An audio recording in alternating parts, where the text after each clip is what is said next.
A warning for all of us walking the streets. Pedestrian fatalities are skyrocketing, up 46% since 2009. That's according to a new report by the Insurance Institute for Highway Safety. The majority of accidents are happening in urban or suburban areas along busy roadways, away from intersections, and often at night.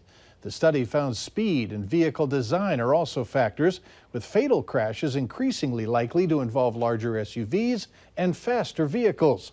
Experts say pedestrians can protect themselves by wearing bright-colored clothing at night. If you're hitting the road for a little R&R this Memorial Day weekend, don't forget about your tires.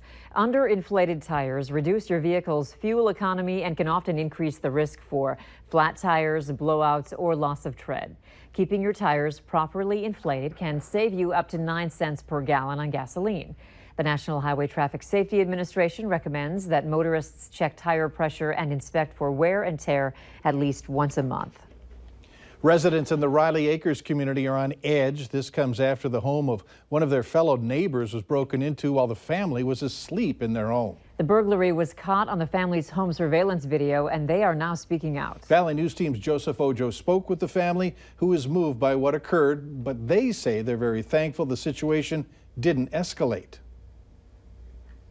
Residents in the Riley Acres community say off camera that their neighborhood is extremely tight-knit, but they say they were alarmed when the surveillance video from the garage of the Dix's home surfaced on Facebook because they don't see the place that they live in to be a target. Man, they have balls. After we looked at the video, they actually drove into the driveway and parked in the driveway. Home surveillance video in the Dix's garage showed two men snooping around in their garage looking for items to run off with. We had 2 vehicles in the garage. We had a whole bunch of other stuff that we just purchased, valuable stuff over $300-400 that they could have easily grabbed and taken. And, they took a couple power tools, batteries, and a can of gas.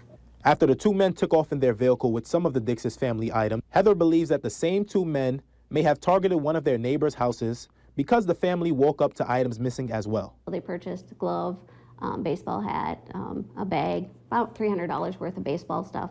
The community is now banding together to help each other out and look out for each other's properties when a family is gone. Now installed a system where it'll alert us if our garage door is open for longer than a certain amount of time. With 2 kids of her own who were in the house at the time of the burglary, Heather is counting her lucky stars and says she is extremely grateful that her family is safe. I was very thankful. I mean, if you look at the situation the way that it turned out, it could have been a lot worse. In Riley Acres, Joseph Ojo, Valley News Live. Though the family is still processing what occurred, they hope that the 2 men can bring the things they took back and consider their actions before taking people's items in the future. The quest for an NCAA tournament berth is still on for the Bison baseball team. We'll have highlights later in sports. Later on Valley News Live at 10, meet the Minnesota girl with a condition so rare it afflicts only a few dozen people in the world with devastating consequences.